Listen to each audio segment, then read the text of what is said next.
I'm a disruptor.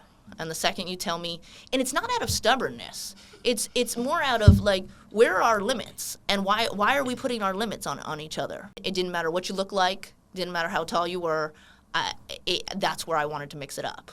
And so that's sort of where I started with this idea. Yes. Wow, DJ. Breaks, actuals a DJ, passing up these half-stepping cats who can't keep pace, saddened by the blasphemous whackness they create, send them on their way, but stay praying they reach safe. Welcome to the Always an Athlete podcast show. It's an honor to have you both here with me today, not only on the show, but in Fort Lauderdale, Florida. Rated up for Broward. Yeah, welcome to Broward County. After Miami, she forgets where she's at.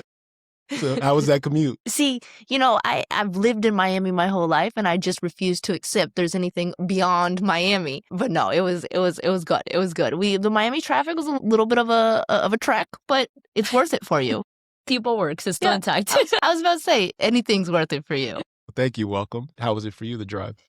It's always fun to be her passenger because she doesn't let anybody drive. We know that, right? She likes to be in control of the situation. Right. And then, so it's hard to help her navigate GPS. It's the truth. It's the truth. It was a nice roller coaster ride. We'll leave it at that. Is Marianne a competitive driver? Yeah. Yes. Wow. If you're going speed limit, you're going too slow. Peace. Yeah. Talk that talk. Yes. You didn't need to loosen us up at all. There's some truth serum coming immediately. So you're both athletes. And I asked you this before we went on, but what did you do this morning that was competitive? You go. I went on an easy, cruisy 4 miles. And, when I say that right now, I'm not in a training block specifically. So I do whatever feels good. So my legs felt great today. I found a new route. I just jammed out to music and probably ran a little faster than I needed to or should have. But that's me as a runner.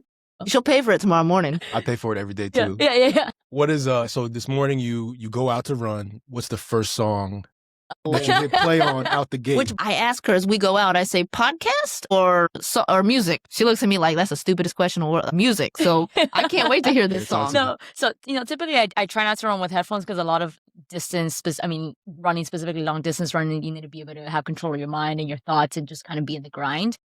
But on a Friday, I jammed out. First on the playlist today was Maze, actually. So we went little throwbacks. And then after that, kind of all over the place, salsa, merengue. I'm Peruvian, so some like cultural music. So yeah, it was fun. Also don't realize that the only thing that Dani does better than running and PT is dancing. So like I can imagine there's some sort of vibe and imaging going on over in her head while she does it. Yeah.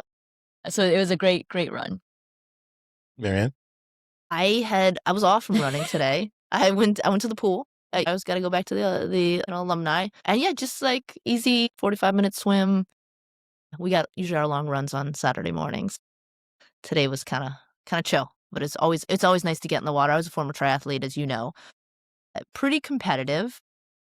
And it's just sort of like one of those things. Most people would say, well, staring at a black line, literally I'd rather cut the lawn with my nail scissors. Mm-hmm. But it's kind of cathartic for me. So when you're swimming in this type of way, are you going to the end and doing like the flip? Oh yeah. Come on, John. You do all that activity? You have to feel the part, right? So I can't tap the wall and like go the other way. Everyone's flip turning around me, so I always had to learn. Yes. And do you like have headphones that allow you to listen to music underwater, or it's just you and it's me and my thoughts, which gods? Is dangerous. Yeah. Depends, but it's funny. I'm sure we'll get into this, but there was a routine that I always had before we would start trial, and it was always a specific workout. It was always in the pool because I knew that I couldn't have my phone, because if I had my phone, I'd start coming up with ideas. I'd probably be sending them to you. Getting the exhibits ready. John, are we ready?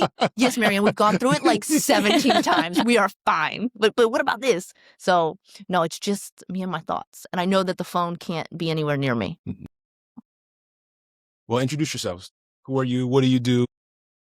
I feel like I've asked this question every time I change it up. So I'm Dr. Dani from Miami. That's my Instagram handle. Yeah. It's very catchy. But no, I'm a doctor, physical therapist, a running coach, a runner myself. I like to add wife to Marianne Curtis over here. I founded Magic City Athletics, and basically the whole concept of having a kind of an ambiguous name is so that I don't want to be known just as a physical therapist, right? The connotation around physical therapy is you go in 2 to 3 times a week, you get a little bit of massage, you get a sheet of paper with exercise. Like that's not the type of service we're delivering. So it's very important for me that kind of people are like, well, what does Magic City Athletics does, right? So we offer both performance physical therapy.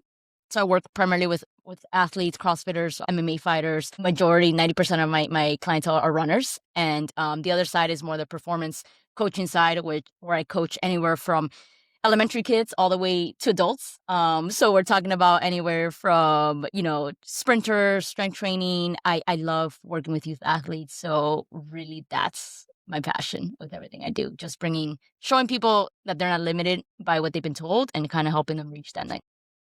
Amazing. And I think another assumption when people hear physical therapist is, I just got hurt playing a sport. Yeah. Or I fell in the garage, right? And I get prescribed physical therapy. So how do people find you if it's not coming because they're injured or because they need to rehabilitate an injury? Good question. Most of my people come to me word of mouth, really. So really the push for me, this past year and hopefully in 2026 is for people to come see me even before they're injured, right?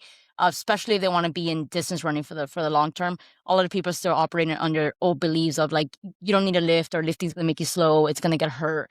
And all they do is run, and inevitably they get hurt, right? So my goal is like, before you come start a training block, you come see me, we run you through a full assessment, dive into, your coaching, nutrition, sleep. Because the part of what we do is like we create a team, right? So like I have nutritionists that I work with. We have like sports psychologists that we can refer you to. So you're really getting the full package and thinking more like a holistic approach to your training. And I was going to ask you this later, but how did you determine the name? Yeah. Fire. Yeah, thank you. Yeah. So that was like a rebrand. I've had another name in the past, which I'm sure we'll dive into that story. But I grew up in Miami. I was born in Peru. I've been here since I was 4. And I, after leaving for about 7 years, living in Georgia, living in Washington State, I finally came home. And it really, an honor to Miami and everything. All my success is attributed to Miami. Like the mentors, the coaches, running here, it's all in Miami. And I thought Magic City is what Miami's known for as well. And it just clicked. And again, the athletics part, that way it was more geared towards performance as opposed to, hey, I'm hurt sort of thing. So it pops. Yeah, he's like, oh man, that website. Hey, I made that website. And you have to add like coding into also your description. Yes. You didn't mention coding on the outset. No, right? I know. Just very, very enough to get a website. Yeah. Like, introduce yourself to the people. Marianne Curtis. I would say that the most succinct way I would describe myself is I'm a disruptor in many ways, right? I'm a lawyer. I'm a wife. I'm a mom. I'm a trusted advisor. I'm a friend. And if I had to break that down even further, I am constantly trying to find ways to reimagine all of those roles. Without going too deep into it, my career as a lawyer has been a fun one. I'm one of those lawyers, which is why when I say I'm a disruptor, which is in our profession, because I say ours, because you know how this goes. There's so many lawyers that are so disgruntled, unhappy. We get a bad name a lot of times. And I can tell you in 15 years of practicing law, there's not a single day that has gone by that I haven't loved every second of it. Doesn't mean that I don't always get up and say, oh, I want to go do this. But at the core of it, I love what I do. It's like the same thing. Like sometimes your spouse annoys you. Never you, honey. But you love them to death, right? And it's sort of how I feel about my profession. And, we can get into that later. But as far as a wife, I think we get so caught up in what everyone's roles are, what everyone, expects and these expectations. And, I think what we're constantly trying to do is, what does that mean to us? Just because you've always done it this way or just because you've always seen it this way. Okay, great. I don't care.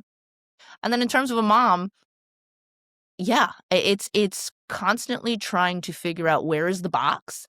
And then I'm trying to get out of the box, because to me, that's where the magic happens. And to bring this full circle with Magic City. But yeah, that's who I am. I love it.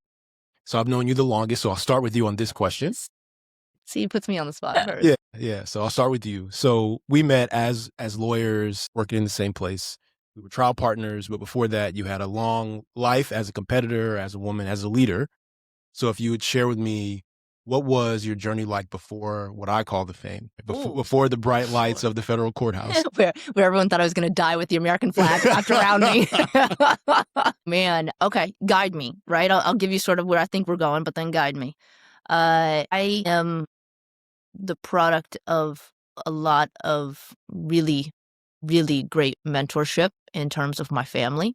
I grew up, my mom and my dad, and my brother's 4 years older. And I can't remember a time that we weren't playing sports. And I have an older brother whom I refer to as, he's just the salt of the earth, right? He's 4 years older. And if anybody has ever had a brother who's 4 years older and cannot remember a single time that he wasn't supportive, he wasn't constantly in my corner, and I can't remember a time that he wasn't always pushing me forward athletics wise, right?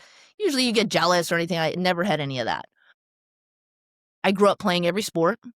I was particularly talented in running, ironically enough. And I grew up with a father who, a long lineage of West Point grads. And so there was definitely a discipline and a military sort of feeling and a vibe. My mom, I always refer to as the silent. Now looking back, right, I realized that she was really, if my dad was the head, she was the neck. And I didn't realize that until later on. And so I grew up in, by all accounts, what was a beautiful household that was very supportive. There were some pieces to that which I will be very open about in terms of as I came out with my sexuality and things like that I struggled with. And that we struggle with as a family, thankfully have kind of come full circle, which is a beautiful thing. But in terms of the athlete side of things, I was pretty talented baseball player. I ran, was pretty competitive, and soccer. Those were sort of the main things. Basketball was one of those loves that I always had. And when I was going through my middle school years, everyone, oh my goodness, you have a chance to go play, let's go run in college. You can go play, you could play baseball in high school. And it's okay, great. But nobody was ever talking about basketball. And until my 9th grade year or my 8th grade year, when they told me that, I could make it in any sport but basketball. Word. Hold what on. you mean, but basketball? The first time in our life, hold my beer, but I wasn't particularly good. I was fast and I was, I played with the boys and all that, but I wouldn't say that I was good or I had a particular knack for it. And that's where sort of the career took off. And that was where the journey led. And I will punt it back to you in terms of where you want to go with this. But I think the greatest challenge for me was, let's call a spade a spade. I'm 5'5" white girl from, Palmetto. It was where I went, which down in Pinecrest, which is a very affluent area. There wasn't many of us that were getting recruited to a top 10 school in the ACC. And I wasn't sitting in the corner jacking up threes, right? I wanted to run and gun with the best of them. And it didn't matter what you looked like, didn't matter how tall you were. That's where I wanted to mix it up.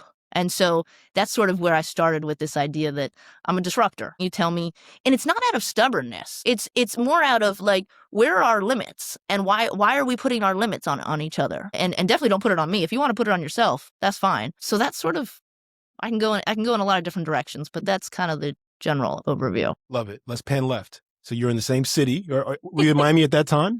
Yes. Okay. But my senior, My cougar.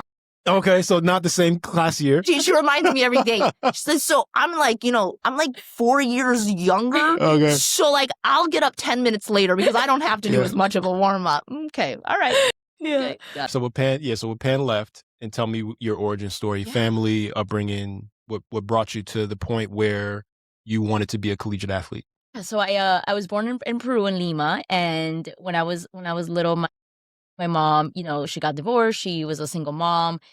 Ironically, I've always had, I think she's been my model of a strong, independent woman. Never took help from my dad, financially, nothing. A little bit of stubborn. I think she could have been taking a little help, right? But, very soon after that, she came on a work trip to Miami, met my stepdad, and within a month they got married.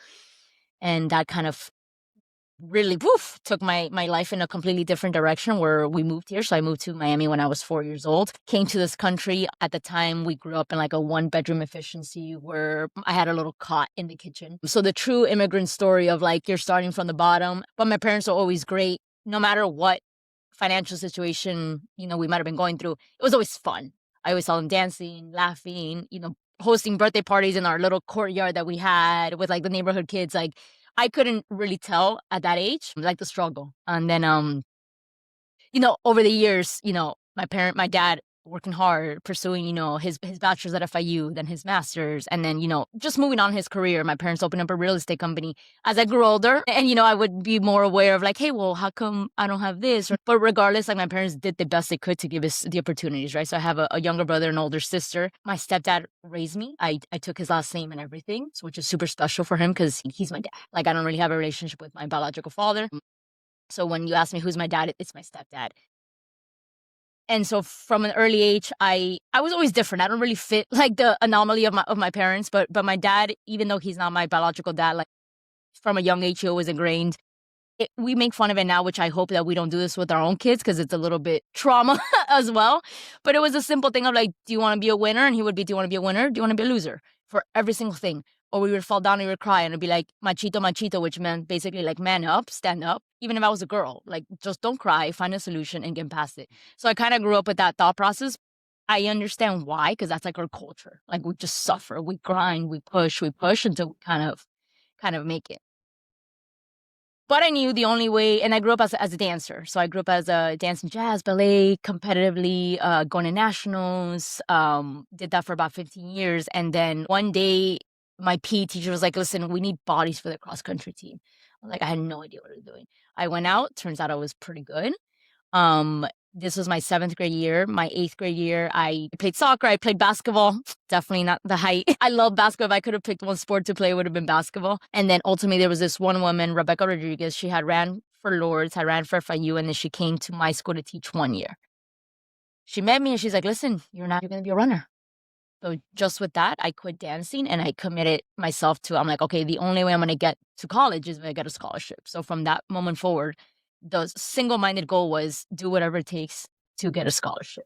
Fortunate or unfortunately, my coaches were like the athletic director, the soccer coach. So I never really had a true coach. But this woman always mentored me throughout the years, even though she left after 1 year. So I would practice with them in the summers and kind of took me under her wing.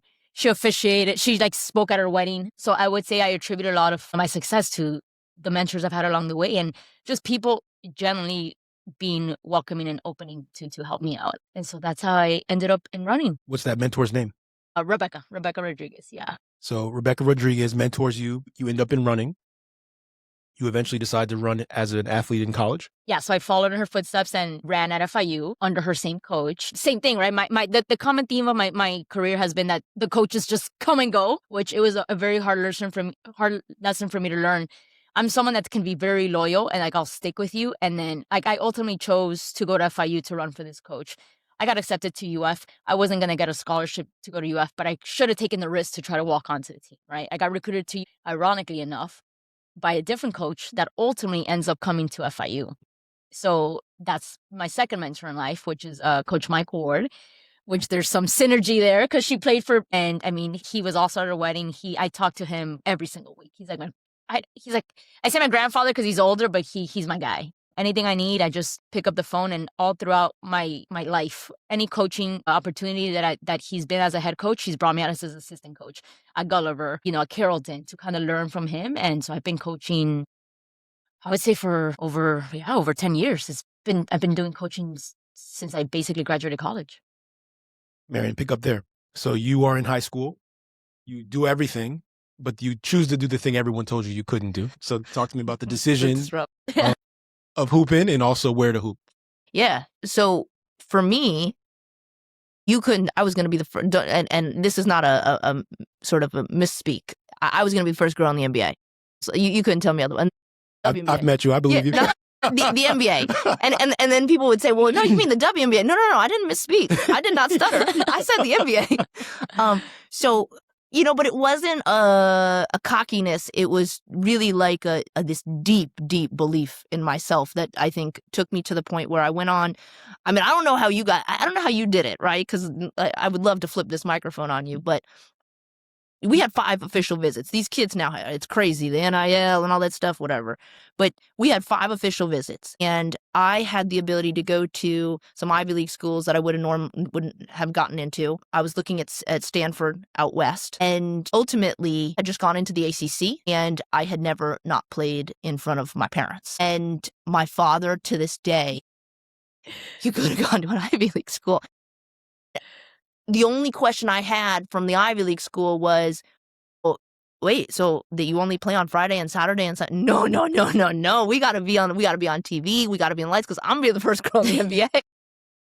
But no, in all seriousness, I wanted to be on the biggest stage with the biggest athletes, with the strongest, fastest, best. Because to me, unless you're in that arena, you'll never know. And to me, the biggest loss is to never try than to fail trying. So I signed at sort of a last minute. Nobody expected me because I didn't take a visit to you. I had been there. I'd been recruited since I was up the road. Right. I've been recruited since I was like 15 years old. And I remember everyone was expecting me to go out west. Again, we can kind of talk through. I think everything happens for a reason. But I end up signing at you. And I think you'll understand when I say this, which is it's not like false bravado. I was the hometown kid that was going to bring sort of the attention to, because we had just built a new stadium. We were now in the ACC. I'd gone and chosen the hometown, so hopefully other recruits would follow, kind of like the football team did. And so that's the reason why I signed. I signed before even my senior year. I was already locked up and ready to go. I don't know if you want me to go into my time at UM? What happened? Yeah. What happened next? Us trial lawyers, what happened next? It was a series of Marianne grew up real quick. It was probably the hardest time in my life, but one that I would never, I don't want to do again, but I would never replace, because it made me the woman that I am, for sure. But I remember I got on campus. I sat behind our senior. I got some minutes, but I didn't expect that, but I was okay generally with that and supporting that. I struggled though a lot. I was always the best. And then I was around a lot of Marianne Curtis's, and my confidence took a hit because as much as I believe in myself is as hard as I can be on myself. Coach was the same one that recruits you, is the same one that drives you into the ground, because it's a business. Sure, it is. I learned that real quick. I'll fast forward this, but we do terrible in the ACC. We had come from the Big East, so we sort of a half-court offense, which, like, the reason why I went there was we were going to the ACC, and I was 5'6" and fast, and my idea of an offense was let's pull up for three as you're on a fast break. We finished the bottom. Coach gets fired, freshman year, and in comes new coach. I mean, I honestly expected her to clean house. I don't know if she didn't physically clean house. I don't know if she mentally cleaned house, and then going into October 31st, going into my sophomore year, felt like, this was my year. I blew out my ankle. Okay. Let's speak with precision. Blow out your ankle, meaning what's the injury? So I tore everything, all the ligaments. And I had so many ankle sprains that I had played through for years. So when people say they sprained their ankle, I'm like, okay, what's the problem? Keep it moving, And then I didn't. Ice and a brace. Let's go. Just tape that thing up. Yeah, tape it tighter. Meanwhile, my wife's over here like, Rice is not a thing anymore. Yeah, I just played through all of them. It finally went, when I say it went, including like an avulsion fracture, where essentially the side of what was holding the ligaments also broke off. So I had a floating piece in my bone, or in my foot. So I had to go get that complete. I had a reconstructive ankle surgery. Slow it down. As someone who's now had surgery in my late 30s, it's never like as like to the person who's never been hurt before. It's never as simple as it sounds. So you have this injury. Is it in practice? Is it in a game? And then my next question is, what's that emotional journey like of learning of whatever you just said with the fusions and all that and the floating piece to like electing to have surgery and then coping with what that means for at least what you expected to happen that year? You're going to take me through a therapy journey. I know. Yeah. I was like, you ready for this after? I have to like detox, because I haven't really had to talk through this in detail since it really happened, candidly. But it went down. It happened in practice. On a 3-man weave, planted on the left, gave out, fall down, and just get back up. We're good. Just tape it up. I don't know. I sprained it. I mean, everything popped, but like, we'll just pretend like we're fine. Tape it up. I try and go again, and I can't. I literally cannot get up. And so that's when they take me over to doctors over at Miami, and they do the MRI, and they say there's nothing attached anymore. Like they would do for those folks that have actually had an ankle test where you do the thing. It literally just was like on a pulley. You have the nerve to grimace, doctor? I know what she's talking about. Yeah. There was nothing there. Yeah, because when we're testing, you're trying to like stay a straight face so you don't panic. And we're like, oh, this is wrong. Yeah. And so but in that moment, which we'll get to the end of this story because this is just the middle. Okay. Devastating, but okay, let's go. Let's go. What's the plan? Let's go. Let's get the surgery. I was in surgery 2 days later. Can you please say the part that you're doing core? Well, you gotta keep the body tight. I gotta get back. So I was doing I couldn't move, but I was still doing core. I was doing core work. We'll get to my core routine, I'm sure, at some point. We're going on like a 30-year journey with my core routine. But no, I end up in surgery 2 days later, and again, by the grace of God, I'm 10 minutes from my house. My mom's my best friend, and my dad's there, and my brother's there. And I feel like the world came crashing down. But still in that moment, I said, okay, cool. We're good. What's the plan? I'm out this year. Let's redshirt. Let's get back. The way the time frame is that I was casted. I was on crutches. It was probably, 3 months until I was really like moving again, really the way I wanted to in terms of like making steps forward.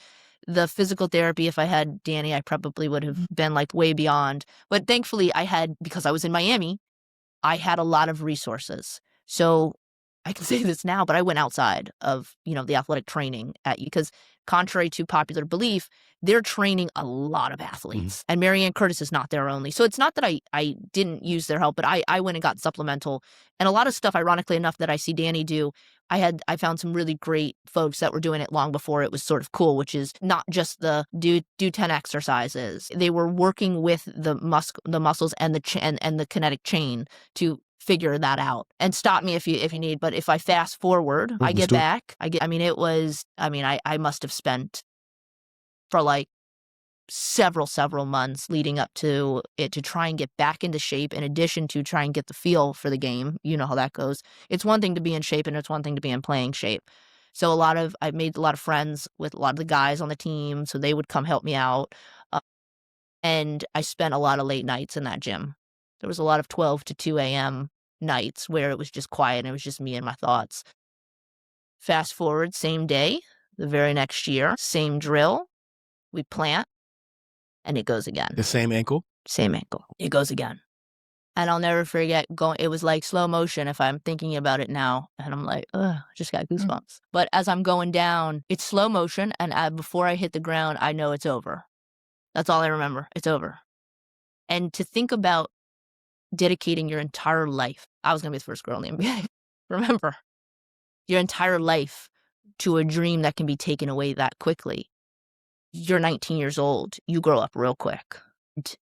There's a scholarship that is not, I can't help them anymore. So we'll fill in the gaps here, but I was a junior. I was going to go into my junior year. I ended up taking 30 credits because I don't know that scholarship. You became an adverse party. Well, this way, that scholarship wasn't still there. And what people also don't realize that don't deal in college athletics is that we don't sign 4-year deals. We sign 1-year deals. And again, I don't villainize at all. This is a business and I can't help. And we need to get I'm taking a spot. We need to get someone in there. Now I can't pay for $40,000. At that time, now it's probably way more. So I need to figure out a way to use that entire year. And I took it through the summer, I took it through the winter break, and I end up graduating without any vision. I was still, we can talk about this, but I'll break here, but I was still trying to see if I could maybe turn pro overseas. Newsflash, nobody wants a 5'5" white girl who cannot go lateral. And I had to come to that realization, and that was a really hard realization. So the cannot go lateral because of the second repair or because of the concern that it could happen again? So just be more specific about what you mean. Yeah, so the doctor wouldn't clear me at UM. Got it. Yeah. I was too much of a liability. So, but it was the greatest gift that I could have ever gotten because I would have kept running myself into the ground. And now I have a pretty rich athletic career that I consider still an athletic career. So. Always an athlete. Always an athlete. That's a good ring. It's like, so. Yeah. So Dr. Dani, you choose to run in school. You go to FIU. A couple questions. What happened? But to me, and I think a lot of athletes experience this, did what happened meet your expectation for what would happen? Yeah, I think, and it's just looking back through the years, what's the saying, you don't know what you don't know? I feel like throughout my common theme, right, within high school, within college, just having the lack of guidance, one being like the first person in my family to go to college. So even, okay, great, you're here in college. What comes next? Okay, so pick a major. So I knew I wanted to do something in medicine, so I decided to do a biology major.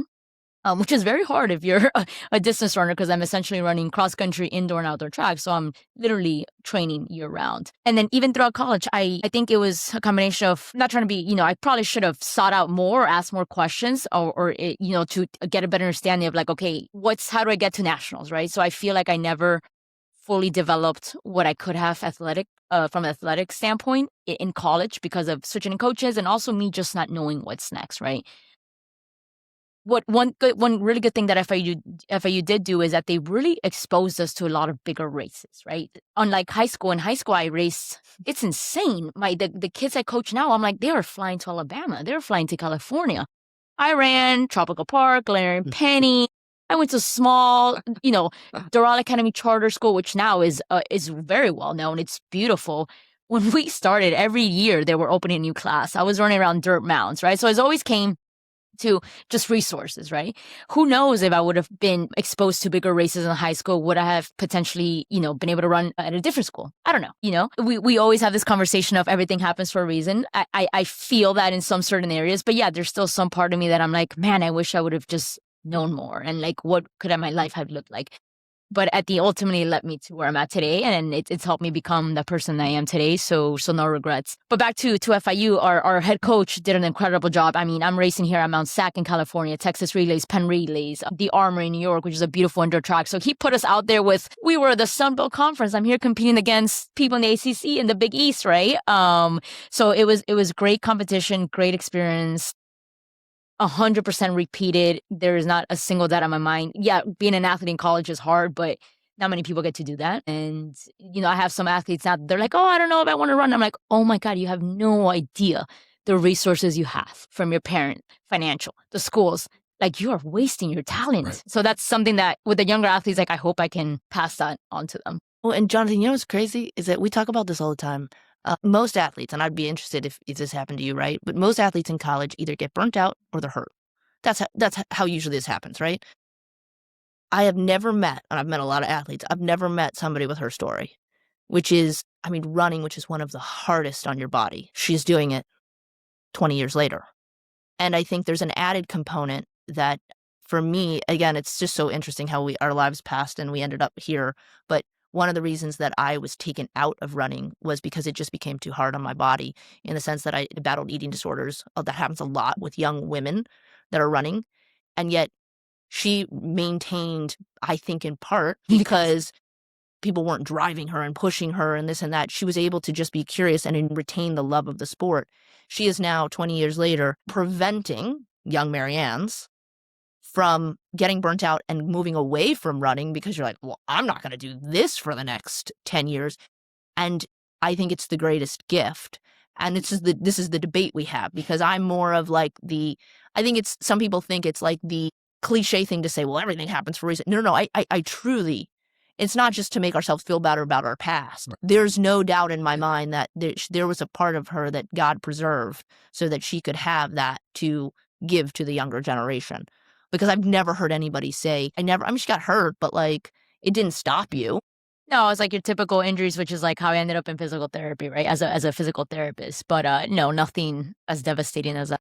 Right. And you now have kids that will be incredible athletes, and you've changed the trajectory of their careers because you didn't walk out hating the sport. I'll briefly say how I felt in college. Please. For the first time, and this is such a lesson in life that I apply every day. It was that I felt like, right or wrong, I was the best, and it didn't matter. And to your point earlier about, I don't blame anybody for that. No. Yeah. But in the moment, it was really sad. Yeah. Because I wasn't prepared by life experience. And how could you? Maybe somebody is, but like by 17, when I graduated high school, I started college like 18 in a day, basically. And I wasn't prepared to work as hard as I thought I was working. There were people that were a lot more gifted than me and actually a lot older than I was on my team. So like they could get the best of me, but I also just hit that 3. It's kind of about life too. It feels like sometimes in our careers, you're the best, but it doesn't matter. It was the best lesson I could have gotten between like the ages of 17 and 19. And I changed schools after learning that lesson. I think I picked a better platform for myself. That's another lesson that I've applied at every chapter ever since. Picking a law school, picking where to start my career, picking where to pivot to middle career, where to pivot back to after some time. Those lessons of recruiting, everyone's journey is different, but those lessons are lifelong lessons. The lessons of choosing to stay or go from a school, it's different now, right? Transfer portal and all that. Reacting to leadership, whether that's the coach, the director of basketball operations, the athletic director, right? All these relationships were important. I just didn't realize the significance, but I'll never forget the significance either. I think it's made me a better father, better business person, better lawyer, better leader. But I owe that to sports too. Yeah.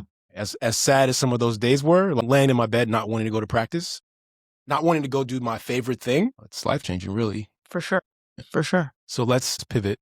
Compete in sports, things went the way they did, right? And each of you at some point got to sort of a crossroads where you had to say, I can no longer do my sport as my primary thing, right? I have to do... We're still trying. I bet. But the number of hours in the day go down for whatever reason at different times in life. And by the way, in law school at Georgetown, I mean, we went to class, but like we went to class to get to the gym, to hoop after class. That was like where I met all my friends. So it's all chapters in life. But tell me about, and we'll start with Dani and then we'll go Marianne. Tell me about the chapter in life where you went from a professional runner, and you might have continued running at a professional level, but to where you said to yourself, in your case, I need more education because I want to go into the business of sports. Yeah, so I mentioned I was a biology major, and I always wanted to be a teacher. I've always loved to serve. And so upon graduating, same thing, right? I think my parents always grew up saying, get good grades so you can go to college. Okay, but what comes after, right? Like, what's next? So I kind of graduated college, and I was like, well, I don't really know where I'm going to go from here. Ironically, one of my former teachers was the principal at a school, so I ended up teaching at the school I went. And then, so I taught middle school. I taught PE for 1 year, like right after at Drone Academy. And then I'm like, well, no, this isn't, I didn't study biology, no, but like, I don't want to be out in the sun all day. Like, I want to do a little bit more. And then, so I became a middle school math and science teacher for about 2 years. And I absolutely loved it. I mean, I love teaching. I love the kids. I mean, at that time, I looked like one of the kids. So I had to go to school with heels, make sure like literally the security guards would confuse me. It was hilarious. So I taught, I had one remedial class and then one honors class. And oh man, I love my kids. Those are like the bad kids that everybody, puts in a corner, gives detention. I didn't give a single detention my entire year. And every time the kids would get in trouble, like I was that place that they could come to, and they did fantastic in my class, right? Fortunately, with the way the school system's going, in terms that it changed into just teach for the test, right? Teach for the test. I felt like, okay, that's not my philosophy. That's not what I want to do. And then at that point in college, I had gotten hurt, and I had met this woman, backtrack, similar to Marianne. Yes, I got help from athletic trainers at FIU, but same thing, they're their capacity. They're paid, compensated for the amount of work they do, which I understand. So my coach at the time, Coach Ward, the one that I mentioned is my mentor, like my grandfather, he's like, listen, go see this PT. She's out of net. She's cash based. So, she's charging at this point back then, maybe like $150 a session. I'm a college student, but she works with the track team. All right, whatever. I'll figure it out. So I go to see her, and within 2 sessions, she gets me back to running, training. And from that moment, I got to meet her a little bit more, and she showed me the business side of what physical therapy could be. So in true Daniela fashion, I quit teaching. I take a mission trip to Thailand for 2 months where I teach. I volunteer to teach English. And while I'm on that trip, I'm like, okay, I need to change the trajectory of my life. What's next? The group that I went with, by the way, I fly from Miami. My parents think I'm insane. I'm coming by myself, land in Thailand, no cell phone, no service, do not speak Thai. Find all these other humans that came from Canada, from France, from other countries. We start this journey together. And on one of the trips, one of the adventurous trips, like after you teach, they went camping. I decided to stay by myself. So I'm literally by myself with nobody. We were at this point in Karat, another province in Thailand. I applied for physical therapy school. I started writing my essay, signed up for the jury, and that's how kind of the path goes. What, while you were there, sort of inspired this enlightening, if you will, or this switching on of the light switch? Yeah, I think I was already at the point that I knew I needed a pivot in my career. So I was torn between physical therapy and honestly going back to med school. But at that point, I'm like, I'm not going to commit the time, finances. And it's just, if I had started younger, maybe I would have gone to med school. I think everything happens for a reason in this point. So it was just that I was just ready to make the change. And I knew that I had volunteered, I had shadowed other physical therapists, other occupational therapies, like different careers. And ultimately I was like, oh, it's physical therapy is the one. So, but that's my personality. Once I make a decision, like quickly don't look back, onward, right? Like I don't think things through sometimes, which sometimes comes back to bite me. But, we won't go there. So I get accepted. I applied to 3 schools in Georgia. I get accepted to all of them. And then ultimately, I ended up choosing Georgia State University because it had the most diverse program in terms of I'm Latina. No offense. The other schools were all white kids. Like I wanted some culture, some flavor. So Georgia State really gave me that diversity. And a big part is a part of their program was they did service work. So they would go to Guatemala and treat, for a week, or they would go to Moultrie, Georgia and treat like the migrant workers. So I was like, that's ultimately how I decided on Georgia State. And so I moved to Atlanta, Georgia for the next 7 years. Studied what? Physical therapy. So I got my doctorate in physical therapy, which was 3 years full-time of school. So it was intense. And then across town, you're a hooper. The NBA still exists. At this but point, it's looking differently too. I have relegated myself to trying to get to Israel. Tel Aviv, take me. So you're working on your pivot and your drop step to get to Tel Aviv. I was training young athletes who were trying to turn pro in various different sports, but more the fitness component of it. The footwork, the movement base, the strength, which I mean to this day is a passion and a love of mine. Hence the core routine. And so I was also particularly traveling with a few tennis players that, one of them was from UM. That was going to Wimbledon, going to the US Open, things like that. And I just remember having this sort of aha moment where I said, wait a second, I just put 20 years. At that point I was 20. I just put 20 years into my career that went down in 10 seconds. Twice. Twice. And now I'm going to, and it was just like one of these aha. It wasn't pressure from my parents. My parents were great like that. They weren't going to support me, but they weren't going to push me anywhere. You want to go chase your dreams, whatever the case may be, just support yourself. That's fine. And we'll support you emotionally and all that stuff, but we're not going to financially support that. But I was making good money. At 20 years old, and a lot of it was cash. I was making 6 figures. And so I said, okay. But then I said to myself, I'm putting my entire life in the hands of athletes who could get hurt just like I did. We need a better plan here. And I didn't have any lawyers in the family. I remember sometimes I would say I was like, lawyer was my backup plan, but lawyer wasn't actually my backup plan. What I was going to do is I was going to be in the NBA, and then I was going to be a sports center anchor or a coach. And none of those things happened because I was out of the sport. And so I applied to law school. During that time, I had started to invest that money, and I invested it in Under Armour before there was like the dry fit craze, before Nike had got on the train.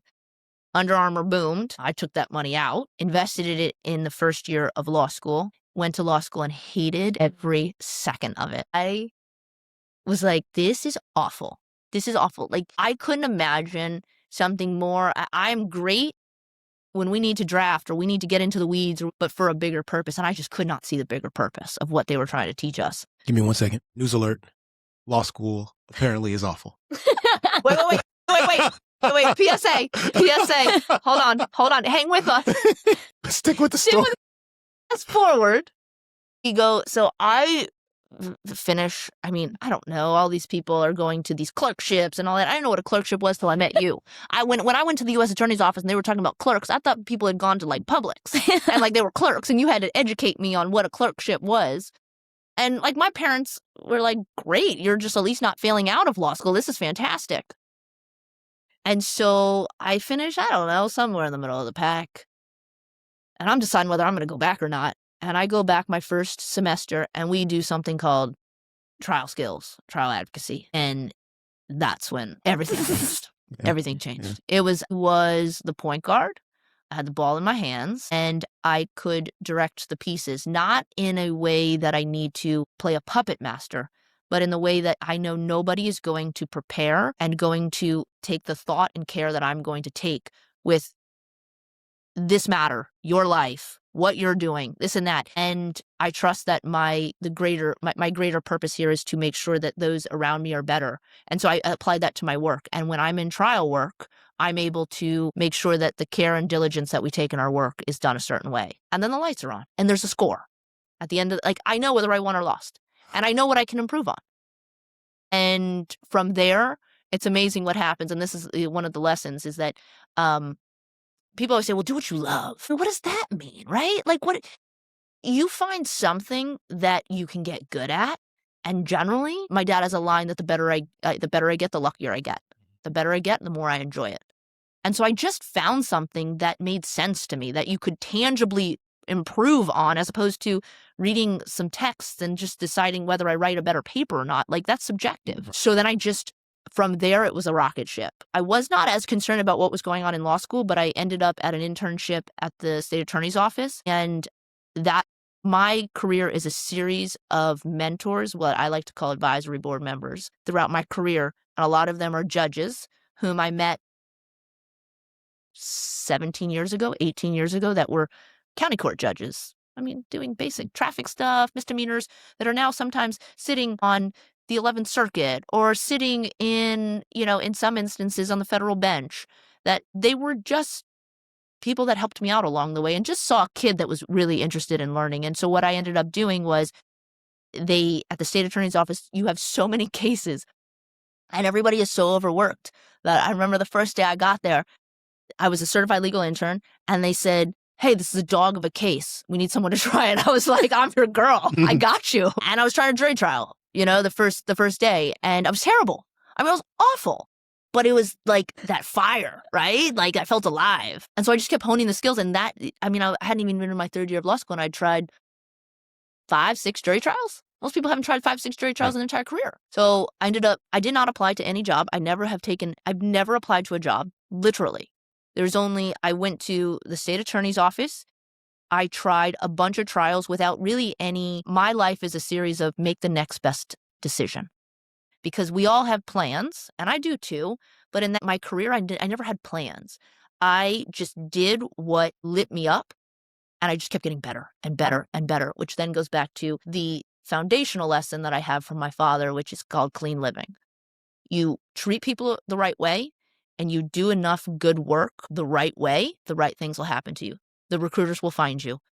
The U.S. Attorney's Office, which I didn't even know existed, found me after a trial where a former judge, or a judge who was a former AUSA, Assistant United States Attorney, happened to call me back after the trial and said, what do you want to do? And I said, well, I'm doing it. I'm living it. And he's like, cool, you're making like $40,000 here. What's the game plan here? I was like, ooh, yeah, good point. He said, I think you need to go to the U.S. Attorney's Office. And I said, well, what's that? And he said, well, it's what you do. It's just like a little bit more in the business we refer to as a little more prestigious. I said, cool. How do I do that? And I am just constantly a product of people pushing me forward. I end up at the U.S. Attorney's Office. I walk into a guy who is, about what, 6'4"? What are we talking about? What 6'2". Well, there are guys there who are 6'4". Yeah. Stunning, good-looking man with some great suspenders. The first guy I meet there, and also again, I don't know why you helped me. You said, hey, do you need some help? You need some go-bys. You need this. And I just always say yes, because it's the relationships that we make. And from there, we tried a ton of cases together, formed probably my best friend for like a lifelong best friend. And we did a lot of great work together. And from there, I ended up meeting at a fundraiser, which I wasn't looking to necessarily leave, my current boss, which is Paul Singerman. So that's the story. Question for you, and then we'll go back to Dani. My question for you is, when did you discover that you could remember jurors' names instantly? And Dani, the reason I'm asking that is it's different. I've heard. It's actually a little scary. She's going to trial in January, and I'm going to go witness this. It's pretty cool because as Marianne's friend and trial partner, I knew she had this like secret, I don't know what you call it, right? This gift or whatever it is. But you know she has it, but nobody else does, right? The judge may not know. The jurors certainly don't know. The agent may not know. And the opposition may not know. But like you're flipping the coin of like who's going to do what during the trial. Like obviously she's going to do this because she has, one, she's good in general, but she's also got this gift. And I'm just like waiting, like, all right. When is she going to call out like Miss Jones, who's juror number 127 by name, and then pivot to like Mr. Gonzalez, who's number 5, and then back to Miss whatever the last name is, who's number 37. And people are like, she's got nothing in her hands. No notes, no seating chart. It's just clearly a gift, and it's an obvious gift. And I think in sports that happens too. I mean, you see playbook. You see athletes, I mean, they're all pros, but like some of them are different than others, like in terms of the skill, but also just like the ability to connect with the crowd or with their team or with their coach or with the moment. For some people, flow is different than it is for others, probably in every walk of life, but it's rare in a courtroom, very rare. We're going to bring this full circle because it goes back to being an athlete. I was a 5'5" white girl from a very affluent area that had to, I mean, we're not just talking about, we're talking about when I would do travel ball. You've got to, and you can't be fake about it. You've got to bring people in a way that makes them want to work with you. Right. And if you are doing that in like you got an angle, it's over. And so I always attribute whatever success I've had in law to 2 things. I'm incredibly, genuinely curious, which I think comes off sometimes as, why are you asking so many questions? And I have fun. I looked at, thankfully, I didn't have any, like, how are you supposed to do voir dire? Voir dire's, you got a bunch of people sitting staring at you. They don't want to be there. And so I've got a mission, which is I've got to learn about you. And I actually want to learn about you. And so I can't learn about you if you won't let me learn about you. And I had a mentor of mine, one of the advisory boards during my basketball career, that tells me, do not call out your teammates unless you are calling out their first name and then you're giving them a command. Do not just give them a command. Don't say, get over to the left wing. Jonathan, left wing. As opposed to left wing, and I'm grabbing you and I'm pulling you. If I say Jonathan, all of a sudden it just, when people hear their names, it like makes them feel special and important and all of those things. And I want those people to know that you took time out of your day and I actually give a damn that you did that. And I think that rings true. So the point being is I didn't know I had that skill, but I did know I had this really burning desire to make sure that all those people feel seen, that you didn't just waste 3 hours of your day. You know, you may still feel that, but at least I did my part. So the funny thing is that I realized I had a photographic memory when we would do the charts. And it was after the first trial I had, because I thought the voir dire was so cool. You just get to talk to people. Like, that seems like fun. And we did a chart. And the first time I didn't do the chart because I didn't know what a chart, they gave me a chart. I don't know what that was. I was a law school student. And then after every trial, I would then go back and ask the judges, can I get some feedback so I understand what can I do better next time? Because like that was sports. Give me some feedback. Okay, I'm going to work on this one thing. And she said to me, I'll never forget, Judge Bloom, why didn't you use the seating chart? And I said, well, what's the seating chart? And she says, that thing. And I said, oh, well, then how do I fill it in? She teaches me how to fill it in the next time I'm looking at it. And you got usually the judge goes on for, 30 minutes or so. And I'm just looking and reading the questions. And as soon as I personalize the questionnaire to the name, it just clicks. Matrix. And teach them. You cannot. But and you can't do it if you don't genuinely care, because then the desire to learn it and to bring it into, like, it's into my soul at that point. I could still tell you what a panel was on some of our bigger trials. I can tell you where people sat. I can do all that. I mean, the Brownlee trial, I could tell you literally where all the jurors sat. I believe you, but what I'm saying is a person can care and still not be able to remember all those names. If they do, they will never be able to if they don't care. Oh, that's a fact. That's a fact. That's a fact. Let's talk about excellence in your profession. A couple questions for you, actually. When you were in your aspiring phase to become the person you are today, what was on your vision board of what you wanted to accomplish? And now that you are where you are, what are the hallmarks of the best, I don't want to use the wrong term, right? But like life-altering physical therapists? Got it. Yeah, so I think in like anything in physical therapy school, and honestly, most careers, you're kind of groomed to fit the mold. In PT, it's generally you're either going to graduate, you're going to work for your typical outpatient orthopedic setting, you're going to go work pediatrics, you're going to go work at a SNF, you're going to work at a hospital. So throughout PT school, we have all these internships. So part of the requirements, you have to observe and have an internship in all the different areas, which I think is great because that way you kind of get exposure. Right away, my first one was a hospital setting. I was like, absolutely not. I'm in here with the person for about 5 minutes. I get them out of bed. I'm like, oh, okay, you can walk. You're safe to leave. You don't get to build a relationship. I was like, well, let's just get this internship. That's not where I'm going. I love kids. Let me try pediatrics.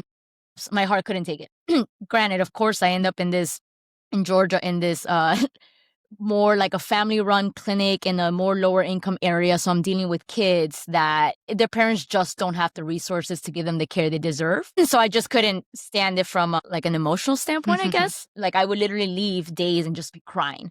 I specifically remember one day there was a kid and he came in his wheelchair and there was, I kid you not, cockroaches in the wheelchair. I was like, nope. I got the other student there. We took him out. We cleaned everything. And again, it's not because their parents' lack of care. It's just, they just can't, right? I'm like, nope, can't go in pediatrics. Of course, the athletes I had, I'm like, oh, this is easy. I love that. And then ultimately, I ended up, my last two, I was like, okay, I'm going to go orthopedic because I love sports. I love athletes. I love bones, muscles, tendons. That's all athlete. That's all athletics, right? These are injuries I've had myself. The problem with the traditional physical therapy setting is I'm seeing 2 to 3 people at a time. So again, 1, you don't get to build a relationship. 2, absolutely cannot deliver the quality of care that I would want to treat my family or my grandparents, or my loved ones. Similar to Marianne, I've never really had to apply for a job. They've always kind of just happened or the opportunity has presented itself, or I know somebody I interview. So they offer me a job at my last internship. They honestly, for the setting and for being a student, I got compensated for more than I should have. And so I took it. There's 2 separate clinics. I end up going to one of the clinics. I'm literally the only physical therapist there. I just graduated. I don't know what I'm doing. But my mentor, my clinical instructor was in the other clinic, so I could reach out to him. I'm still training by myself all day, so I'm trying to manage. So I'm learning like the business side, all this. And I'm like, absolutely not. I'm seeing 16 people a day. I'm getting home. I'm dead. I'm burnt out. And I don't feel like I've made a difference in a single person's life. So I knew that wasn't going to work. So I'm like, remember Lisa, my physical therapist that I met when I was, that she treated the track team. I contact her, kind of reconnect with her, and just, how do I do that? How do I get to that level? Same thing. Opportunity presented itself. One of my friends is a personal trainer, has a small space in Atlanta. And she's like, listen, I am closing down my space. Do you want to take over? And I'll sell you my equipment. At this time, I'm married. I was married before to my beautiful wife. So I talked to my ex-wife, have in PT school, similarly. When you go to chiropractor school, they teach you business side of things. You're expected to graduate. You're going to open your own practice. Right. They teach you that. You don't get any of that in physical therapy school. Zero idea what I was doing. She's like, do it. Quit my job after 6 months of being a PT. So I'm a baby PT. Like I'm barely trading. Of course, I'm not super crazy to just do that. So one of my professors becomes one of my mentors, and he runs his own practice. So he's awesome enough to let me come work at his practice twice a week. He teaches me more, like develop me from a clinician standpoint. And I get to sit with his, assistant to learn more the business side of it. So I'm trying to do this all at the same time. So similarly, I tend to, thrive in situations where I'm told I can't do something, or it's crazy, or it's impossible, or you're going to fail. And so, and to me, it is a little bit of stubbornness because I don't like to be told what to do. So I'm like, I'm going to kind of prove you wrong. Not in a bad way. I just use that as fuel. So from that moment, it became my mission. I'm going to figure this out. I joined business mentorships. I found surrounding myself with the people to kind of teach me all those things. And then fast forward, long story short, got divorced. Hardest thing I've had to do was close down my practice in Atlanta. Didn't take a single thing from my ex-wife. I said, this is my mom. This is learning from my mom. Oh, my mom did it. She didn't take anything from my dad. I can do the same thing. Dumb. Don't do that. Close shop. And I'm like, okay, how do I get back on my feet? The best thing I can do is take a travel physical therapy job. So I sold everything. Got in my car, moved across the country to Washington State. I had an interview, let's say on a Friday, on a Thursday. I had the job offer on a Friday. I was gone from Atlanta about 2 weeks later. Moved to Washington State for an entire year. So the contracts when you do travel therapy is like 16 weeks at a time. Like, they keep renewing me. The CEO offers me a full-time job, and I'm like, well, I'm away from my family. Washington? Seattle. It was beautiful, running, fantastic. Ironically, one of my mentors, that's like the idea of what a physical therapist is, lives in Seattle. His name's Chris Johnson. He's fantastic. So while I'm there, I'm like, okay, how do I connect with Chris? I'm like, okay, well, I'm still running. Chris, coach me. He was like, Dani, I don't have room. Chris, I'm only going to work with you as my running coach. That was on purpose. Yes, I wanted to get in shape, but really I wanted to see how he did things, right? I'm like, this is the person I want to treat like and be like. Let me pay you, teach me this stuff. So I ended up coaching he ends up being my coach. Fast forward, I always knew the plan was open my practice again because everything I do, all my passions, it just doesn't exist. It doesn't exist, so I have to create that vision of what the career I want. Moved back to Miami, sell my beautiful Audi at the time. So bye Audi, so that I could have a nice chunk of money to put down in a space, open up my space, and kind of start from scratch. Luckily, coming back home means I have support from my family. So I lived with my grandma for a little bit, kind of get on my feet. And then as soon as my license kicks, I start treating at people's houses. I go to their houses, and then I'm like, plan A. There's only plan A. There's no plan B. Just because that's kind of like what my dad has raised me with. Like, one plan, you don't have a backup plan, you go for it. And here we are, I guess 3 years later, Magic City Athletics. So backtrack to your question of like my idea of what I aspire to be as a PT or the people I surrounded me to. The biggest thing is the relationship. That's been the common theme. You can come in and I can tell you what's going on in about 10 minutes. I spend about 40 minutes just getting to know the person. You build the relationship. You make them feel heard. Most people just want to be heard, that you care, genuinely care, and the floodgates are open. And then so most of my clients, we get them through their injuries and they become part of our running group, or they're just become friends for life. So, and that's a big thing that I've learned from Chris, from a couple of my other mentors, is just be a human. So I'm going to transition to the mic and drill in a second. But first, I want to know, how did you all meet? So I'll say this part and then you can say that part. There's the short.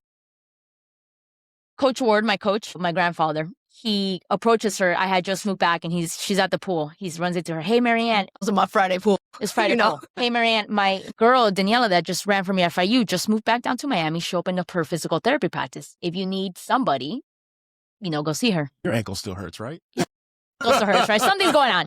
You got hurt back in the day. I'm like, go see Dani. Yeah. I was like, that's so random. I'm like, okay, thanks. Yeah. I was like, I'm trying to forget it. Thank you. So that was a year. That whole year goes by and we don't meet until. To bring that full circle, he coached me for a brief period when I was a competitive triathlete. So I don't know, perhaps he thought I needed like a PT on call. I will try and do this short. You know it well. But Coach Ward did admit to us that he was trying to. Yeah, he was trying. He was like, I thought you'd be. I was like, Coach, I was married. He's like, yeah, that wasn't going anywhere. So I was like, oh, okay. But you know me, I'm like, golden retriever over here. So I went through one of the two hardest experiences of my life where the bottom comes down, right? I get divorced. I have at that point committed that we are going to figure out what the heck went on in your life that led you here as a single mom in a 2-bedroom apartment, having lunch every week with Jonathan to keep you sane. You had the Audi, though. Oh, I kept the Audi. I kept the Audi. See? I kept the Audi. Yeah, and now she has the Audi. Now I have the Audi. God give you your Audi back. Right? Right. I went through this was the first time that I really just surrendered to what was happening. And I said, there's something that went real wrong in your life and you need to figure out. And I wasn't interested in doing like the traditional therapy. You need to go figure it out. Figure yourself out, because I refuse to end up back here. And this is not how my life ends. And I went through a pretty intensive 8-week course. And after that, I said to myself, I'm going to be single for 2025. I'm not going to go on these apps. I had never been single during the app, so I don't even know what the apps were. 2025. 2025. That's this year. That's this year. 2024. 2024. Sorry, 2024. What was I? Forgot to tell you about that plan. So 2024, I say, if I meet somebody in the wild, great, but like, I'm not interested. I'm not getting married again. I am like, and then I realized as I went through the process of continuing healing is that I believe deeply in marriage. I believe deeply in the partnership and the teammate of like a real teammate. And I mean, I love. I say, okay, but let's chill for a second. I had a running group, a running team. I had a coach, and we were at the South Beach track. If anybody's ever been there, Flamingo Park. Yeah. And I was preparing for a race that I was going to do that next Saturday. So I just had a basic workout, and I'm running around the track, and I see what can only be described as a human being that I was like, first of all, you're not walking. It's like so smooth. And she's walking across the infield, and she got kids, not like kids, like athletes, kids. like college kids, like actual athletes. And I was like, Barr? What happened there? She might have left Miami. I have never left Miami. I know most of the athletic women, but like she also had for me like this awesome mix between this alpha but also this feminine energy. And I just like couldn't figure out who this human was. But also I'm 2 months post or 3 months post divorce, and I have no idea where my hormones are. So I'm like, let's reel this back. I end up trying to catch her eye. She is focused on these kids. And I said, well, she must be straight because otherwise she'd be looking at me, right? Clearly the confidence was still high. I leave. She never makes any eye contact at me. So I'm like, hey, chill, bucko. All right, let's relax a little bit. But I don't know who this human is. But I can't forget about I can't like get her out of my mind. Fast forward, we get to the race, and all of a sudden I see her again, and she's with this other woman. And I said, oh, okay, we are going to take a big step back here. She must be in a relationship, this and that, cool. But at that point, I got her name because she was connected with my coach. And I think the biggest thing about that attracted to me, at that point, I was like, well, I just want to know her. Her energy is infectious, what she brings to women's sports. And so we followed each other on Instagram, and I just genuinely liked what she was doing. And I remember commenting on a post that she did for women in sports. And I said something like, thanks for everything that you do for women in sports. And that night, I get a DM. I slid into the DMs, too. And that was March 12th. And I happened to be going to Doral for the first time that Sunday, which I've never even been to. I don't even know where Doral was at the time. That's where Haida was. Exactly. But we went to the police station and then out. Like, that's it. I didn't even know where Doral was. And my coach was like, I want you to run a 5K in Doral. I was like, okay. I start talking to her, find out she's going to be at this race. We end up meeting. Little do I know she's basically the mayor of Doral. So everyone's like, hey, Dr. Dani. I'm like, great, you're just trying to look good here. We end up talking, I don't know, on a bench after the race for 2-3 hours, and we just never stopped talking. We got married a year later on the anniversary of the day that we met. Best decision I ever made. Good work, Dr. Dani. Let's not, she did win the race, so, I was like, oh, she fast. But the funny thing is, I didn't know, like, up to this point. She had no idea that I ran. She had always, like, led with that. Like, that was, like, her superpower. I had no idea. I just thought she was really attractive and she had great energy. So I was like, okay, well, and then all of a sudden I find out she's this collegiate runner. I always tell her running is the least impressive thing to me. Who's faster? Oh, by far.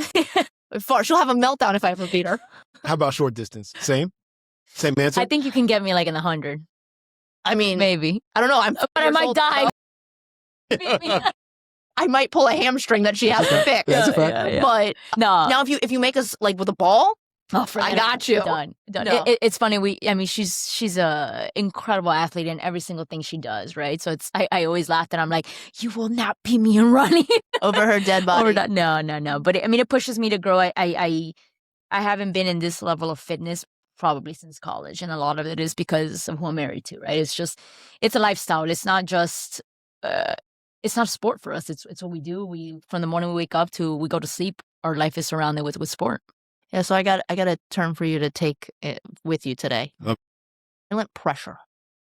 I had a woman say to me this term, and basically what it means is like by your mere presence and how you appear and how you show up and how you carry yourself and even your physique, it's that silent pressure. And I think of that as a good thing. I think we put silent pressure on each other all the time. Well, you put silent pressure on me every time we meet hopefully it's vice versa, right? Mutual. What are we doing? And I really like it, and I'm going to take it. So we're going to continue to evolve that one. I love it too. Anybody need a break? I'm perfect. Good. All right. There used to be water in here. That's cool. Yeah, it's okay. If we pass out, then you just, silent. come find us. Silent pressure.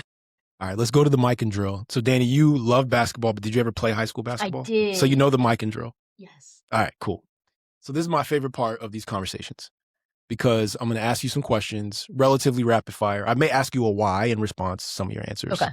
But really the goal is just to really get to know you on a real personal level without you having too much time to think. So who's going to go first? Counselor. Wow, Quick on your feet. I was going to try and put you there. Okay, let's go. Easy. Mariah Carey or Beyonce?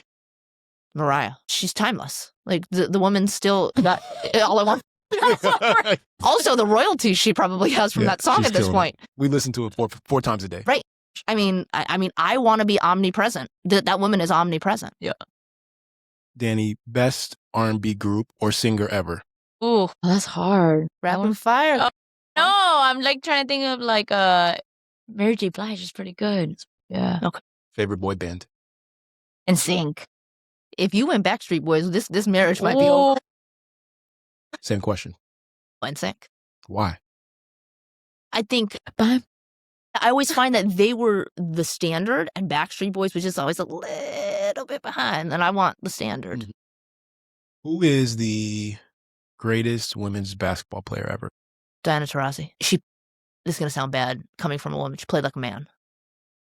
Sounds fine. Yeah. I mean, that was our standard, right? That's why I played with the boys. I wanted to play like the boys. Yeah, you were going to the NBA. NBA. Right. Sue. There was still always, Sue's amazing. Got it, But Diana's had this bravado and this energy about her that when you walked on the court, like, who's getting second? And I just love that. Dani, sunrise or sunset? Sunrise. Mountainside or beachside? Mountainside. Why? I mean, I have lived in Seattle. It's just beautiful when the clouds are kind of hovering and covering. And it's like the nice, cool breeze. Yeah, mountainside. Marianne, same question. Beachside. How'd you propose? At the track. Tell me the story. Coach she's my coach at this point. Coach puts me through 2200s on like 40-second rest. Yeah, it was a spicy one. And I had set it up that our other teammates, which we were a smaller team at the time, but some of our closest friends, I was like, I'm going to propose her. So I need you to like walk her to a certain area where she was standing when I was basically circling her, and we got engaged pretty quickly. So they walked her to that spot where she was on on the watch with her kids. And then I proposed, and part of it was in Spanish, like the end of it. That's super important to her, to maintain her culture. And ironically enough, I had started Spanish classes before I even met her, because that was a part of it wasn't my culture, but it was a part of my passion, the whole culture, before I got married. You get to say that you just love Latina women. Whoa, I love one. Yeah, but before me, it was before you love Latino women. There were a lot of flags. Exactly. They joke. They go, I was collecting flags. But no, at the track. And then we just ironically, we went to the beach in the morning. I think she might have been questioning if she was going to propose with like 200s to go. It was a tough workout. Thankfully, you didn't tell me to pick it up. Yeah. Dani, what's been your longest run you've ever done? Marathon, 26.2 miles. Was that local or somewhere else? No, so I've done Boston, New York, Chicago, but I think the most memorable one has been Boston 2018, just because, the weather turned from one day to the next. It was about 30 degrees, pouring rain, freezing.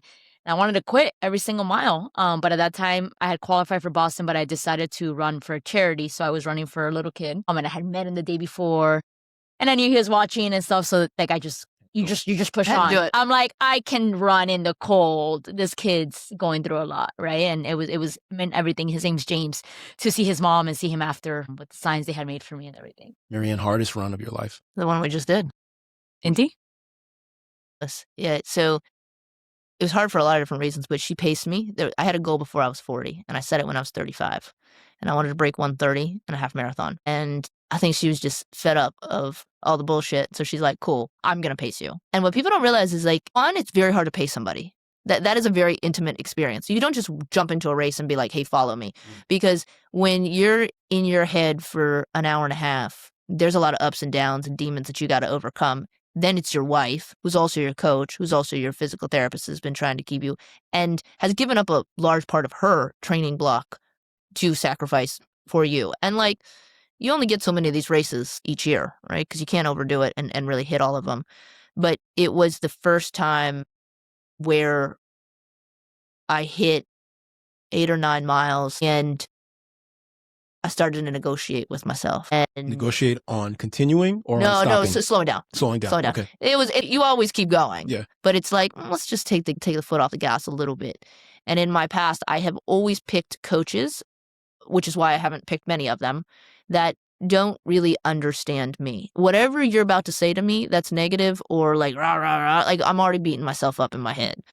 And so you approach me with like loyalty and love and I'll walk into moving traffic for you. And so we spent the first 9 miles and I was on her heels. And then I start to drop back and she starts to drop back. And I said, I guess we're just going to slow down. Okay, got it. And all she said was, I love you and you're fine. And then she just went right back up.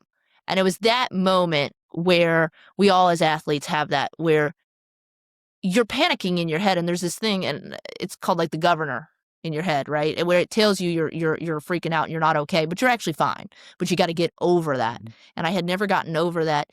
And that carries over to other areas of our life, right? Which is they're about to finish the direct and I have so much material and my head's spinning and like I need to get up and I need to nail this cross. And I'm panicking and it's like it's almost lunch and the judge is pissed. Right. And you've got to go. Yeah. And it was that lesson that I will take for not just my running career, because it broke down so many barriers. And it also taught me of who I need to surround myself with. Because had she come back and she said, don't do this again, like you're falling off, you need to pick it up, it would have broke me. So, I mean, I think the hardest thing was mentally and then physically. And I was tired. But yeah, I mean, the goal was 130. We ended up going like 127. Like, so we shattered it. Amazing. Yeah. And then to do that with your wife, which is, again, like that's a delicate balance that you did really, really beautifully. So that was the hardest. Sorry, that wasn't a mic and drill, but. No, it is. It is. I'd like you guys to both answer this question. Would you rather have an easy win or a really hard loss? Really hard loss. Yeah, absolutely. Even now? Yeah. Yeah. You just learn so much along the way. I don't know that I would say I want it, but I know I need it. Yeah. You gotta pick. And that's what I'm saying. That's what I would pick. And I think there's a lot of times you've got to pick the needs over the wants. And that would be one of them. Because if you're not growing, you're dying. You have to pick between being up 1 on defense, 10 seconds left, or down 1 on offense, 10 seconds left. Down 1 on offense. I don't even play basketball. Did I pick the right one, boss? Can I go 1-4 high low? Just kidding. Honestly, I would go up 1 on defense. Yeah. Because the goal is always the win, and you secure the win at all costs and you lock down. But if the question were to be, hey, you want the ball in your hands with that? Yes, absolutely. But I always want the closer to the win. I mean, you play to win the game, right? So would you want to have a game-winning shot or draw a game-winning charge? I like the thrill with a little bit of risk. What will you teach your daughter about losing? That it's okay for it to hurt. It should hurt because that means you care. You get 24 hours. If you're going to blame anybody but yourself, shut your mouth and find at least 2 or 3 things and very specific action items that you will change on the next time.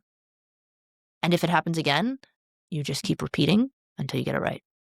Dani, same question, but about winning. What am I going to tell our daughter about winning? Oof. I think the losing one was a little easier for me. I think with the don't settle on your last win, always continue to keep chasing that next win. So basically don't settle. Even from the wins, right? Like always, even when we have a good performance, like always think back and reflect on what got you to that point so you can repeat it or improve on. And most importantly, which I think I struggle myself with doing, is just taking a second to really enjoy the win before you kind of just keep moving on to the next thing. So Always an Athlete is the name of this podcast. It's something that Marianne and I have talked about a long time. And when we met, I was an athlete. Like I thought I was a baller in my mind. I always have thought that, but it's similar to something that you've said, Dani, is that like I'm probably in the best competitive shape that I've been in a long time. Part of it is the silent pressure of being married to an athlete. Some of it's the silent pressure of wanting to be a dad that my kids can be in love with. And then part of it also is like you get a taste of like what it feels like to compete, and it's addicting, but in the best way. So this show is like sort of a manifestation of a mentality that I have almost all the time, sleep or awake. And so I'm so grateful that you all joined me for the conversation, but I want to get your perspectives on what it means. We've touched on it some, but when you think about what it means to be an athlete in your marriage, when it comes to being parents professionally, how does it manifest for you? So the question is, how does an athlete manifest in other areas of our life? I think first, thank you for having us. We were super happy. We're going on this little sort of business family retreat, and being here with you kickstarts that weekend and the next coming days.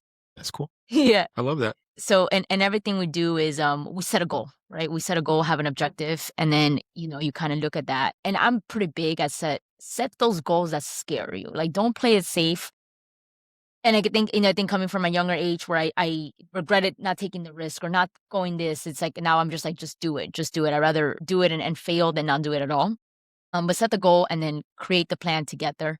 And one lesson that I'm trying to apply more is running is a very solo sport. It's a very individual, independent sport. I'm out there by myself. Nobody else is going to run for me. I didn't grow up playing team sports. So one thing that I need to do better is bringing my team into the fold and how our family, right? Like, yes, I might have this personal goal, which funny enough, we were having this conversation on the way up, a personal running goal that I have. And my immediate is like, I need to do this, but no, how can my wife be part of that? So yeah. And then I guess business-wise, athletics can be very competitive. I always have looked at what people would consider as my competition, being like other physical therapists or whatnot, as people to learn from and people to genuinely care and support. And I don't worry about where my next person is coming from because I do what I do because it's my passion. I'm in love with it. So looking at competitors as part of your team as well.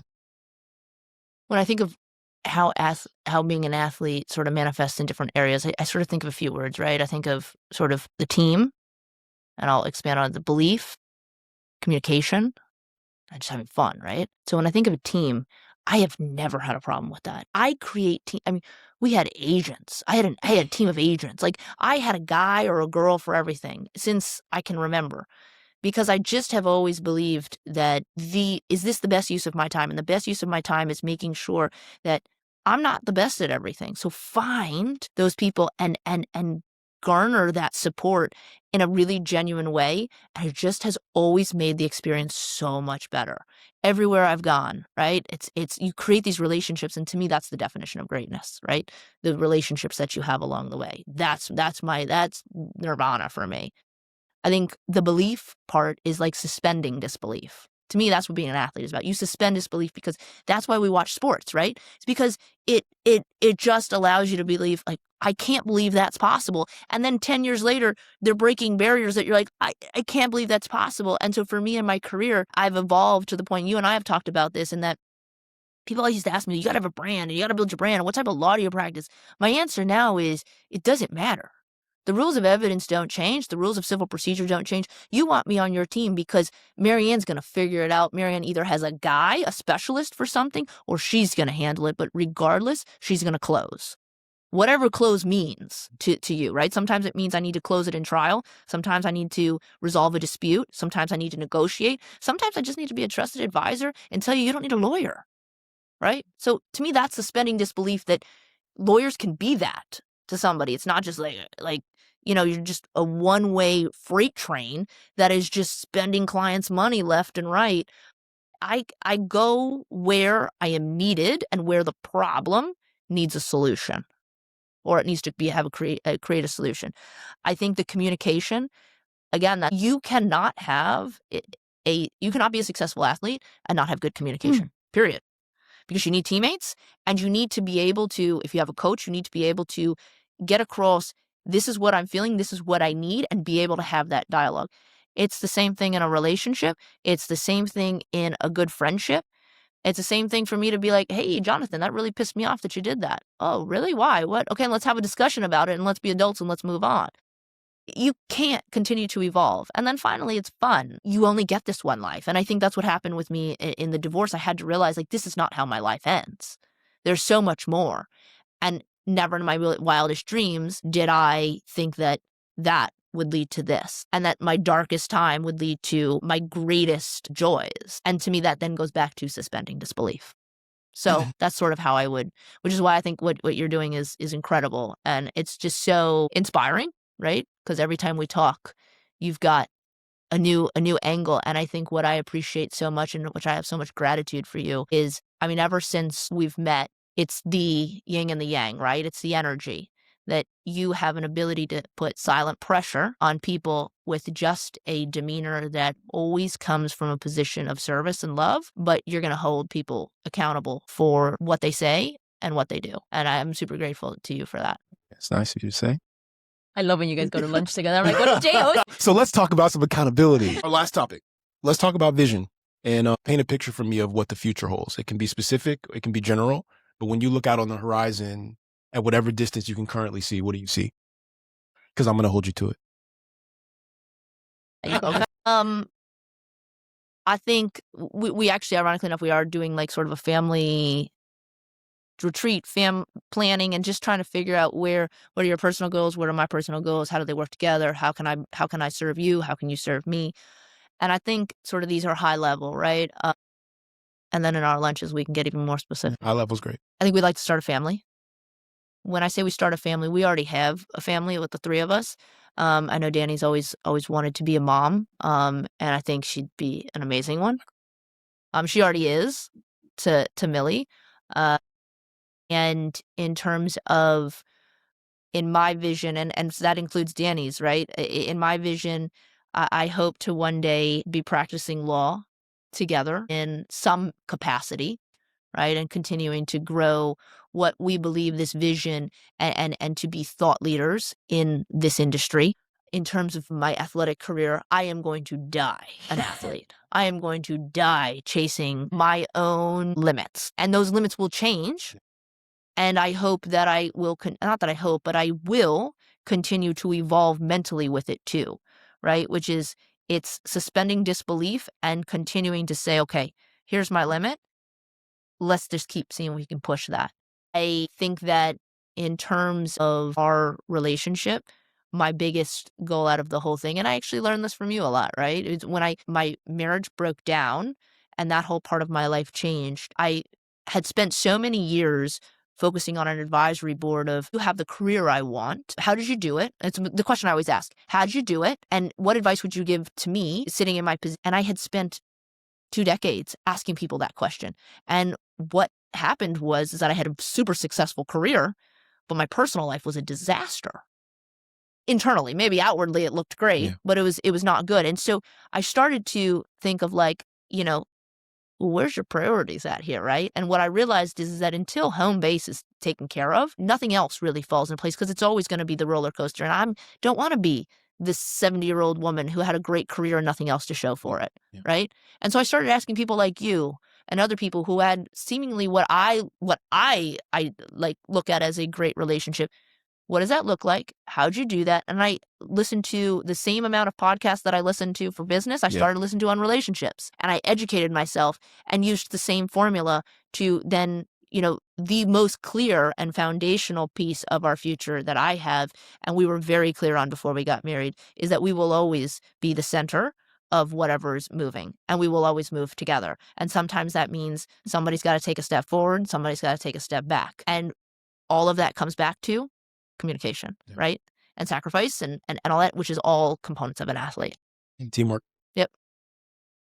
Any last word? What was the question again? I was kind of just about your vision.